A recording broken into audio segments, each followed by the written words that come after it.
শুধু তাই না, সারা দেশের মধ্যে সবচেয়ে কম দামে বিদ্যুৎ ত্রিপুরা রাজ্যে বামফ্রন্ট সরকার থাকার সময়ে এই বিদ্যুৎ সরবরাহ করা হয়েছে। সর্বশেষ আমরা যখন যাই সরকার থেকে 2018 সালের পর্যন্ত শুরুতে এই বিদ্যুৎ মাসুল সর্বনিম্ন ছিল 4 টাকা 17 পয়সা।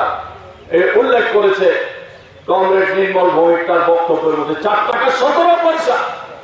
সে বিদ্যুৎ মাসুল এখন বাড়ছে, বেড়ে কত হচ্ছে? প্রতিনিয়ত বিদ্যুৎ মাসুল বাড়াচ্ছে। তার কারণ কি? কি এমন ঘটনা ঘটছে যে বিদ্যুৎ মাসুল বাড়াতে হবে? প্রতিনিয়তই বাড়ছে।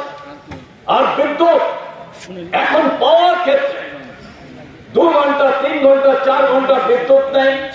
কোন জায়গাতে কোন গ্রামে যদি বিদ্যুৎ একবার যেতে পারে 7 দিন বিদ্যুৎ আসে না, সেই অবস্থা তৈরি হচ্ছে।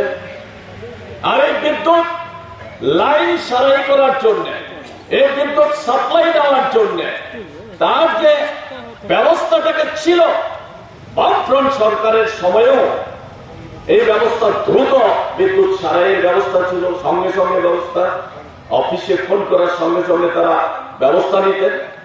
এখন তো অফিসে ফোনে নেই, এক একটা অফিসে ফোন নেই, কোন নাম্বারে ফোন করা হবে?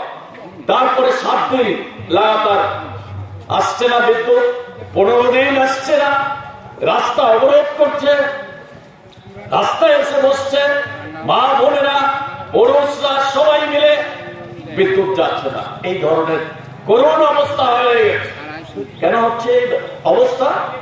আর এখন যেটা করছে স্মার্ট মিটারের নাম করে সারা রাজ্যে তো এখনো বসে নেই, শুরু করেছে। এই স্মার্ট মিটারের কুফল যে কি হচ্ছে সেটা আপনারা বুঝতে পেরেছেন। 3 গুণ 4 গুণ তার চেয়েও বেশি বিদ্যুৎ মাসুল গুনতে হচ্ছে স্মার্ট মিটার বসানোর ফলে। এখন যে মিটার আছে প্রতিটা বাড়িতে বাড়ি ডিজিটাল মিটার, কোথায় তার ত্রুটি? কেন এটাকে পরিবর্তন করতে হবে? এই পরিবর্তন করার জন্য গ্রাহককে কেন টাকা দিতে হবে? গ্রাহককে টাকা দিতে হবে স্মার্ট মিটার বসানোর জন্য। তার যা মূল্য, সেই মূল্য 7,000 8,000 টাকা তাকে দিতে হবে। এই বিদ্যুৎ স্মার্ট মিটার যদি একবার খারাপ হয় সারাই করবে কে? তারও কোনো গ্যারান্টি নেই। কে করবে এগুলি? এরকম ভাবে স্মার্ট মিটারের মাধ্যমে কিভাবে বিদ্যুৎ নিয়ন্ত্রণ হবে, কমানো বাড়ানোর সমস্ত দিক থেকে গ্রাহকদের সর্বনাশের দিকে নিয়ে যাচ্ছে। কার সাথে? এই স্মার্ট মিটার কারা বানাচ্ছে? আদানি আম্বানি, এই আদানিদের কোম্পানি তাদের স্মার্ট মিটার সারা দেশে বিক্রি করার জন্য কেন্দ্রীয় সরকার এই সিদ্ধান্ত নিয়েছে